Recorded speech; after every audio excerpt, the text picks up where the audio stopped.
Welcome back to the sweatshop, boys and girls. Today we're going to be working on this 2003 Toyota Corolla. What we're doing in today's video is we're going to be replacing the front pads and rotors on this particular Corolla. Now, the reason why I'm making this video is, well, I thought to myself, these things are one of the most popular cars out there. Maybe somebody might want to know how to replace their front pads and rotors. The second thing is there was a bit of a misdiagnosis, which can happen. And I'm not saying that the shop was in bad character or anything like that. I think that it was a Sunday and they just didn't want to peel the wheel off and told the customer to come back. But if the shop wasn't scrupulous and wanted to take advantage of the customer, they definitely could have, because they had diagnosed it as a bad caliper, which from the symptoms would have been true, and I would have guessed exact same thing. But the point of today's video, other than showing you how to do the front brakes, is to also show you how to diagnose the front brakes properly. And hopefully through this video you'll know that you're not getting taken advantage of by a shop that has no morals. So basically what we're looking at here is the two pads that made up the pad set on the driver's side. As you can see, one pad has basically no pad life left and the other one has minimal pad life left, but still considerably more than this one. You can also see that this side here on the inside pad has quite a bit more pad life than on this side here of the same pad. So what that indicates is that the pads were seized in place on the caliper bracket. Now, why they diagnose it as a bad caliper, as I would have said initially without taking off the wheel, is because when you go to spin the wheel, don't kick the camera, is because when you go to spin the wheel, it doesn't move. But what the actual issue is, isn't the piston. The actual issue, of course, was that these guys here were seized on the caliper bracket.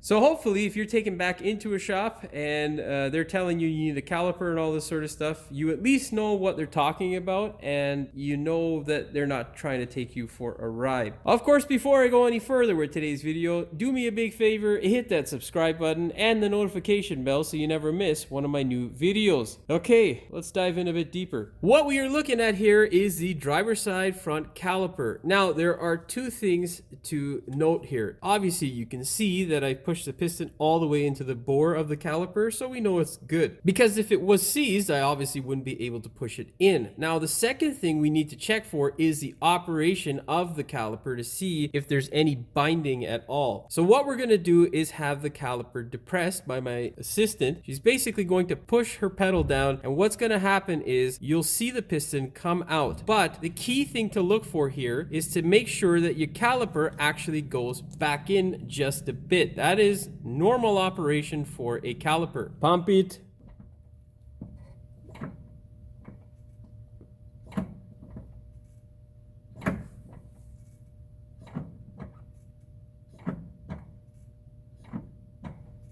Now you can see that action. Every time the pedal is released, the caliper goes back just a little bit, and that is what you want. That tells you that your caliper is actually functioning the way it should. Now, just to give you an example here, we're going to bury the caliper or apply pressure to my brake tool just a bit, and then you'll see it release again.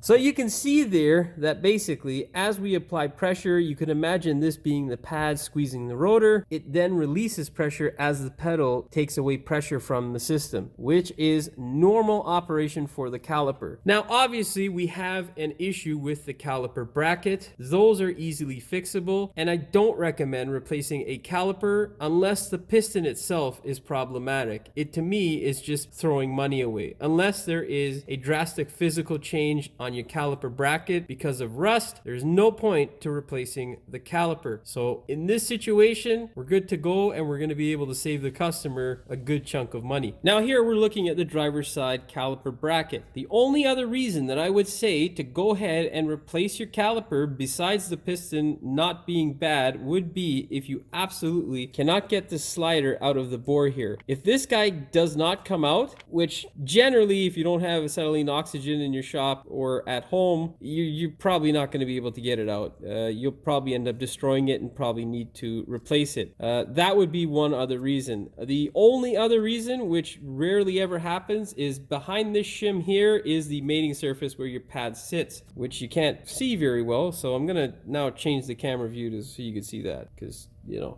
that makes more sense. Now, essentially, behind this clip here is the flat surface that you need. That flat surface supports this clip. If this surface is excessively rotted away, I would then recommend to replace the caliper bracket, because the shim isn't going to take up too much slack. And obviously, if the shape isn't retained for the shim to be there securely, you're going to get all kinds of annoying noises from your brakes, which nobody wants. So hopefully this kind of clears up to you why it is you may need a caliper and why it's important to know this sort of stuff, because generally lazy technicians a lot of times won't want to repair this thing. Plus there's money to be made, of course, by charging you a little bit more labor as well as for another part. So, you know, you got to be careful about where you go, and hopefully there's a good mechanic in your area. So hopefully you learned something in this little spiel of blah blah blah, and you don't get taken advantage of out there. Now don't worry, I'm not going to leave you stranded. We're going to tell you how to do it step by step. Of course, I have my wheels off already. If you have the stock wheels, you'll need a 21mm socket on an impact wrench to crank those lug nuts off. And then of course, if you have employed the use of my videos in your lifestyle, you would have sprayed the hell out of your hub with some white lithium grease or anti-seize to keep it from seizing, so you won't have to kick it like it owes you money. Of course, remove the rim and then you will inspect the brakes. If you're like me and doing this on the floor, employ the use of jack stands,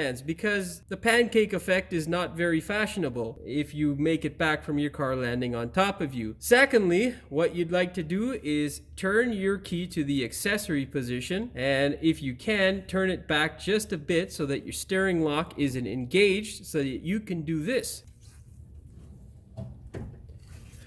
Now you can see I have a bit more access in this region here to stick my gun and camera in there and hopefully get you guys a nice shot. Yeah, no, there's not a chance in hell I'm going to be able to stick the camera in there and you'll be able to see anything. Basically, you'll be seeing the piston. So yeah, grab a 14mm flex socket. Always prefer when working on brakes, because you never know what the hell's going to be in your way. Of course, if you don't have flex sockets, no problem. A shallow with a ratchet will work. And fire these guys off. Always a wonderful welcome sight, boys and girls, is when these sliders move. That just means that you're not going to cry yourself to sleep. Second step, grab yourself a flat screwdriver or a flat pry bar, stick it in between the rotor and caliper, and just gently pry forward. That makes it quite a bit easier to go ahead and remove your caliper. Now, you don't want to leave your caliper lying there like this. The reason being is because this thing is heavy and it'll damage your brake hose if you knock it the wrong way. Next thing you'd like to do before you set it aside is take a look inside here. And as you can see, we have a layer of crap and crud. So take that flat screwdriver and knock this shit off. Good Lord.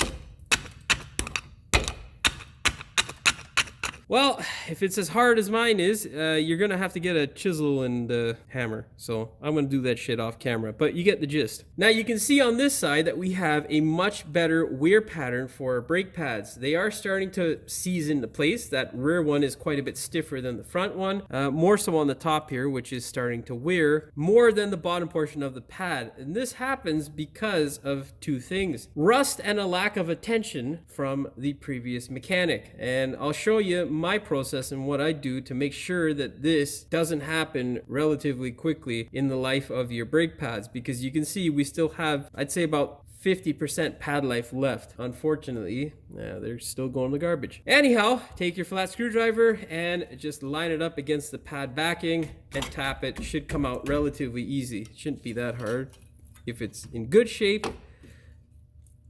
Jesus, as you can see, this is not in great shape. See what I mean? It should be easy enough just to remove it by hand, like this one here. At least the top portion was. With your pads out of the way, you're gonna get yourself a 17 mil. There are 2 bolts here and here, which I will try to get on camera. This is way harder to do on the floor. I'm telling you, filming is a pain in the ass on the floor. Anyhow, get your 17 mil and do the bottom bolt first, because it's just easier. Always blip the throttle just a bit on your gun so that you make sure the socket falls into place. You do not want to hammer straight out with the socket halfway on. Essentially, you never want to hammer it if it's sitting there like this, because you'll strip it and then you will have a horrible day. Grab the same socket, put it on the top bolt, ease it all the way in. If you're from the Rust Belt like me, it usually won't go on as easy. The other side was a real pain in the arse. Anyhow, once it's on all the way, go ahead and hammer and allow the bolt to push the caliper bracket forward. That way your socket doesn't get hung up on this stupidly designed placement of the strut bolt. Grab your bracket, place it down on the floor. Here's your tip of the day. If you're easily confused, put a marking that indicates what side the caliper bracket came off of. That way you don't screw up the slider portion of the caliper or mix up the caliper bracket from left to right. Go ahead, pull your rotor off, of course, and now we'll take some of this crap over to the table and I'll explain to you what you should be looking for. What we're looking at is basically the old rotor, of course. Now, this thing isn't terrible here. It's definitely something that if you're in, rough situation and times are tough, you could reuse. Now, you can see there's a bit of scoring here and whatnot. I wouldn't recommend it unless the funds are absolutely not there. The things that is important to know with rotors is you need to know the minimum thickness, which in this case I've actually found out for you is 23 mil. And how you would measure that is you would knock off the ridge that's here, you'd get yourself a caliper and you would do this. First things first, you would go back to standard so that you understand it, because having it in freaking metric or in standard is just stupid. Now, you can see there, our minimum thickness is 23, so we are well within spec. But what I can tell you is once you machine these, if you have any type of shimmy on them, you're going to be close enough to out of spec to the point where it just doesn't make sense to have these things around. So if you are going to machine them because of a shimmy, I would recommend just replacing them. If you are going to reuse them as they are, and they are a relatively flat surface, then just reuse them if times are tough. Ideally, you want to just replace them altogether. Now, with our caliper bracket, I'm going to go through this very quickly because I've done a number of vehicles where I show you in depth what I do. Pull off the clip. We're gonna grind all of that rust out of there until it's a nice shiny metal. We do not want to remove any material because that of course will render our caliper bracket useless, which we don't want to have happen. So we're just trying to take away the rust, get it prepped, and then we will paint it. So what I'm going to do now is do all that off camera, and then I'll show you the before and after of what it should look like. Now, as you can see on this side, we're not without any work to do. There is a little bit of rust and crap that's happening here, but if you have looked at my videos in the past and lubricated your hub like this is what you should end up with. And obviously the technician who worked on this at some point did that, so thank you, because now I don't have to spend 15 minutes grinding off a bunch of rust. It's very little work for me here, and I'll show you the before and after with the anti-seize spread on it. It's been a while now, about half an hour, 45 minutes of grinding crap. Essentially, I've taken this guy here and ground the crap out of the rust on the hub. Of course, you can use this guy to take off any heavy scale that's built up around here. Once you do that, you should take your anti-seize and you should end up with a result like this. Essentially, you want all of your hub to be coated in anti-seize. Try not to get it on the lug nut stud. I mean, it's not the end of the world. If you do, you want a thicker coating around here, around the hub where your wheel's going to sit. That way you don't have to ever struggle if you have to change a spare tire. You just want a nice layer throughout the hub itself here, nothing too thick because you don't want a brush or bristle of your brush to be hiding into the anti-seize, because that can cause issues that tissues won't solve. Now, as for the caliper, you want to clear off any rust around the piston itself. Basically, I use that same flat disc that basically just grind off any of the little surface rust. And for whatever reason with this caliper, there was an excessive amount of crap in this area here that you saw me try to chip away at. I just used my 3-inch wire wheel and spun it like crazy. Of course, whenever doing any of this sort of work, make sure you employ the use of a mask as well as a set of eyeglasses and some hearing protection, because man, that shit is disgustingly toxic. Also, clean up these ears here on the caliper. You want to make sure it is as flat as possible, so that way when you put your new pad in, it doesn't rock around or make any funny noises. Of course, we're going to be adding some silicone to that place there. Of course, we're going to add a little bit of silicone as insurance to ensure that we don't have any squeals or squeaks. This is the result that you want. Essentially, you want a nice greased caliper that has ample amount of grease so that your pads don't seize into place. You also want a slider that is nice and greased, and you also want a caliper that is painted like this. In order to get to this position here, you need to make sure that it is rust free, and you gotta grind the crap out of it. You will use a number of tools like this, my flat disc that I showed you, and if you have some serious scale, this, but you only use this guy here as a last resort because it takes away quite a bit of material. You want to use this guy to knock off the heavy scale, and then the 3-inch wire wheel just to get rid of the scale. Once you get rid of the scale, you're going to go ahead and then use this. This, my friends, is something that is wonderful. I have been doing this now for about 10 years, and I can tell you it works considerably well for you as a technician if you have the same cars coming in and out of your shop consistently. On average, my customers' brakes will last, generally, depending on how they drive, 3 to 6 years. And every time I go to do them, if I have coated them with this well-through primer, I don't have to do all sorts of grinding like I did on this. And it really makes a difference. So help yourself and spray it. Now, of course, if you're going to use this, the best thing I can tell you is to shake well. And then hit it. Now we're gonna give that guy a little bit of time to dry off, and then the next step, of course, is to pull your slider out. You wanna make sure it is clean around this area here, as well as the base down here. Wipe it clean, get all the old grease off. You're then going to get your grease, get a nice scoop of it like so, and just lather this guy up. Now we're just doing the shaft. I don't know if all the Corollas have the same type of slider. That's probably different from for the Sport. This is just it's basically just a regular base. If there are any rubbers on these sliders, don't mix them up from hole to hole. It can cause an annoying clunking sound, and you definitely don't want to deal with that. Now you're gonna take some grease and you're gonna put it around the rubber here, just to make sure that it is nice and lubricated. That way it makes a nice seal. Then you're gonna take your slider and push it in. And if you really want to go crazy, if there's any dirt or crud that comes out and it's not just black grease, take some brake clean, spray it into the hole before you do this step and clear it out. And then what you're going to do is take a little bit more grease and then just lubricate the top here nice and thick. You don't want it to be too thick, of course, but you want to make sure you're brushing it back and forth to make sure that every little inch of this section on the lip here is lubricated, because if it doesn't seal very well, you're going to get rust. Rust is a pain in the ass that no one likes. Now, of course, once you've completed those steps, it's now time to go ahead and get your hardware out. You should have 3 pieces, 2 of these clips, which you then just take and smush into place like so.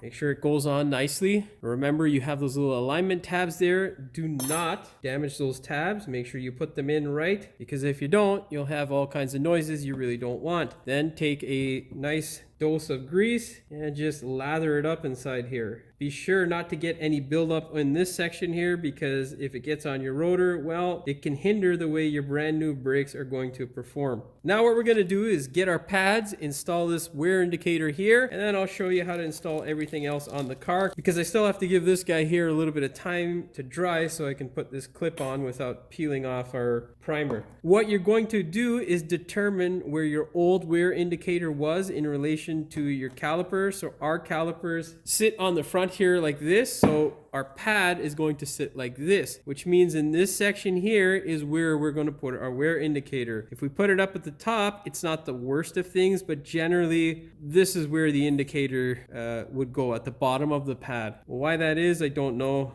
This box actually came with more indicators, so if yours does, you can put them on the top side of the pad. It's not going to harm anything. Don't put them on the outside, because if you put them on the outside, it might come into contact with your rim or something else, and generally that's not where a pad indicator goes, because it will contact stuff. And then once you've done that, of course, you can go ahead and slide it in. I'll be back. Okay, smush your clip into place, grab your grease, and just lather it up. And don't just do the one sweep. You want to, back and forth like that, because it works it into place.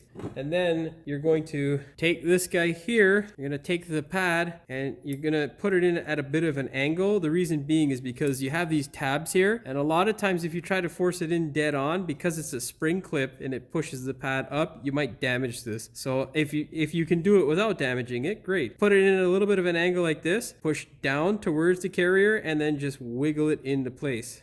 It looks easy on camera, but it does take a little bit of skill.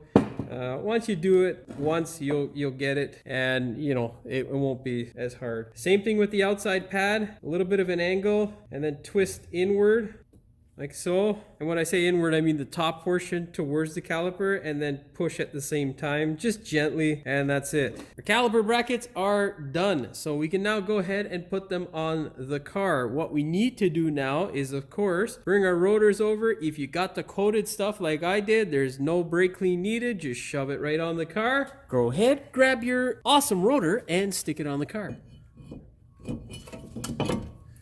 Yay. We can now go ahead and put our caliper bracket with its new pads into place. What you're going to do is, of course, slide this thing over gently. Try your absolute best not to scrape your rotor, because you don't want that coating to come off.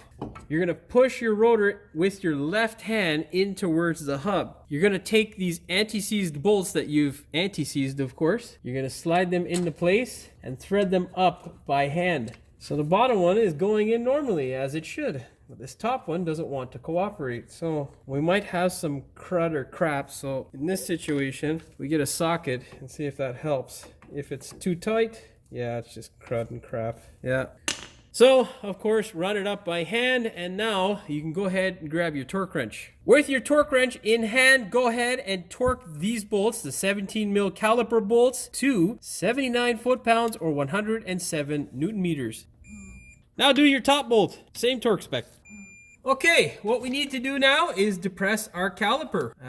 We don't have any challenges with depressing my attitude, because I'm an auto mechanic full time, so that's quite easy. But anyhow, that was a stupid joke. Our next step is to go ahead and depress the caliper piston back into the caliper bore. You'll need one of these tools here, or you will need a vice grip, a C-clamp vice grip, or a C-clamp itself. Those also work, but you want to be careful when depressing it with a C-clamp. You don't want to go too fast. You want to take your time and make sure you're dispersing your pressure on the piston bore evenly, because if you're forcing it down quite hard with a C-clamp and you're putting a lot of pressure on one side of the piston, you can damage or graze the seal inside, which you don't want. So yeah, take your time, eh? And you can see there, I'm pushing down the rubber because it was coming up. You want the air to escape. Sometimes you'll need a flat screwdriver just to get rid of the air.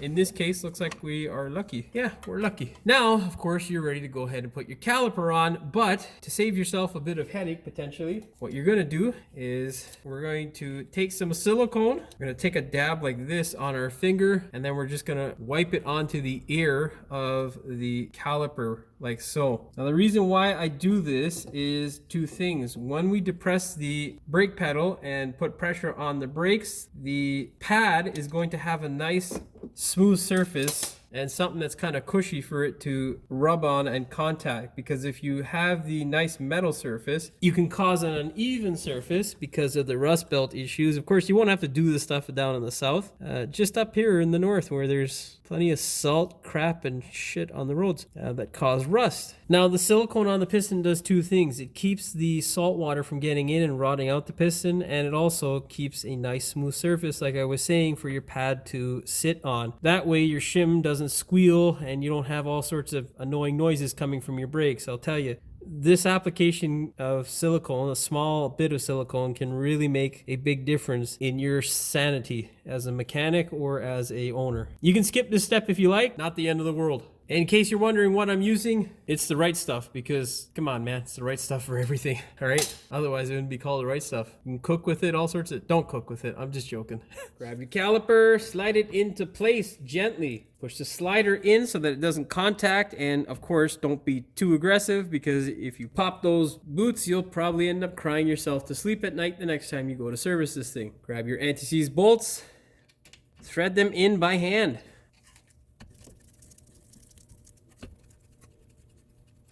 Grab your torque wrench, set it to 25 foot-pounds or 34 newton meters. And the camera's in the way again, yay. That's that, all we gotta do is put our wheels back on this thing. Just before you put your wheels and tires on, make sure you have a nice layer of anti-seize around the hub. So, same thing. As I said before, you don't have any struggles when trying to take this thing off if need be. You can use white lithium grease. I've currently run out of it. Would prefer using it because it's easy to shake and spray. Probably a dirty joke in there somewhere.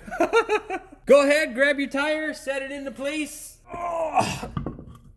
Oh my God, thank God this is a small tire, because I'll tell you, I'm getting old. Lifting these gargantuan size tires that come on most vehicles nowadays, oh my God. I tell you, if this was a 16-inch, I would not be doing this crap on the floor. Thread all your lug nuts in by hand to ensure you don't screw them up with your gun. If you have a set of winter rims that are going on and they are not hub-centric, you want to drive your nuts up very slowly. So pull your wheel against the nut and slowly run it up. And then what you're going to do is just wiggle the wheel to the point where the rest of the bolts line up as centrically as possible on the stud. That way you don't have your wheel nut biting into your wheel and damaging it because you're not resting on the hub. Of course, it would be ideal to get hub-centric wheels, but it's a story for another day. Yay! If you were unfortunate enough, like I was, to do this on the floor before you torque your wheels, your next step will be to take your stupid car off the jack stands. So yeah, if you're not familiar where to jack up your Toyota Corolla, well, see that little hook there? That guy there is where you can jack it. There's like a little nubbin there that you can jack it up off of. Once you get it up high enough, go ahead and pull them stupid jack stands out. Well, they're not stupid, they're actually quite a good invention.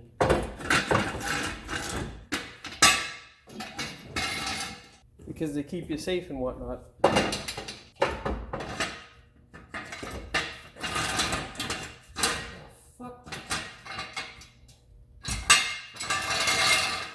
And then, slowly let your car off the jack. A lot of people just dump it. That's not a smart thing to do, okay? Easy does it.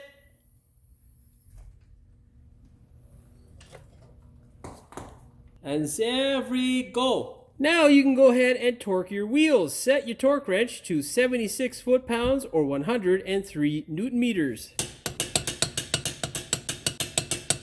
That's a thumbs up for me. Now, just before you hop in the car and go for a test drive, the most important thing of this video is to make sure, boys and girls, you pump the brakes. Do not put the car in gear unless you pump the brakes. A lot of people actually do that, and then they'll end up kissing something in their shop, their garage door, or their wife's car, which that's a bad way to go down, man. So make sure you pump the brakes, make sure the pedal gets hard underneath your foot, and you are good to go, my friend. Go ahead, take it for a test drive, make sure you don't have any weird sounds or issues that tissues won't solve, and you can put your tools down and pat yourself on the back. You have done brakes on your Corolla. Of course, that being said, I hope you found the video entertaining as well as informative. If you did, please hit that subscribe button to support my work. Don't forget to hit the notification bell so you never miss one of my new videos, and as always, thanks for watching. We will see you in the next one. What we're doing in today's video is we're going to be replacing the front... God, I was going to say rads.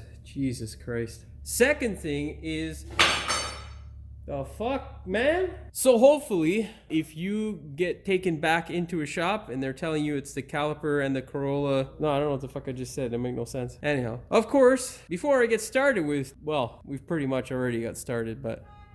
Okay, so what we're looking at, obviously, is the driver's side, the one that was misdiagnosed. This is the caliper. Well, it's not really obvious it's the driver's side to them, Jimmy, you fucking idiot. Okay, so what...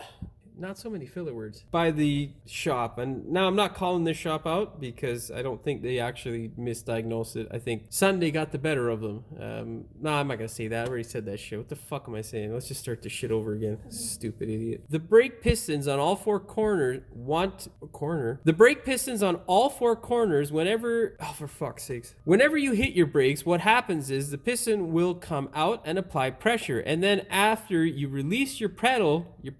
Oh... Just start this shit over again. I don't know how it looks on camera, but it may be... Well, do it again, I'll see how it looks. Now, the only other reason why I would say... Oh, for fuck's sakes. Now, of course, you guys would have noticed that I'm not doing this on my hoist today because, well, I've got a 5-ton hunk of crap caravan that is currently not something that I can push on my... Did I say currently? Currently? What did I fucking say? I didn't say it properly. Whatever. Now, of course, you boys and girls at home, I'm not gonna say that no more. Fuck! Well, I'm probably not gonna be able to stick the camera in there, but whatever. Let's see if we can get it somewhere better so that you guys can see what I'm doing. Now, you can see here on this side here. Here. Fuck. You should be easy. Oh, God. Okay, so what we're looking here, obviously, is at the... What we're looking here? At, Jimmy. This thing is not terrible. Oh, good lord. Well, I don't know what the fuck I just said. It can hinder the way your brand new wakes. And there's that fucking compressor. I'll finish my thought at the car, because fuck the compressor. What the hell's going on there? This thing's not going in. Okay, well, let's catch the bottom one, and then we'll take care of the top one. Stupid Toyota. With your torque wrench. Fuck. I can't do this because the camera's in the way. Son of a bitch. Now, I was going to reposition the camera, but, fuck, let's reposition the camera. I should have just did this shot. I could see fucking both bolts. Stupid Jimmy. Motherfucker. Oh, it's not fucking off yet. Whoopsies. Stop getting this fucking silicone to hook my goddamn suit. That's it. We're done. All we gotta do now is put those wheels on, pump the brakes before we go for a test drive. Otherwise, we'll kiss somebody's rear end or a wall or something, and nobody wants that. And if you're like this set of rims here and you need to install... What the fuck am I saying? What? Well, that's pretty much all she wrote for this video. Most important thing... No, I should say that before... Because I'm going to tell them to pump the brakes before they rear end somebody. I said it's pretty much the most, you were pretty much done. They'll be like, okay, click. And then they fucking bang! Fuck. If you did, please hit that I was going to say support button. Like a fucking idiot.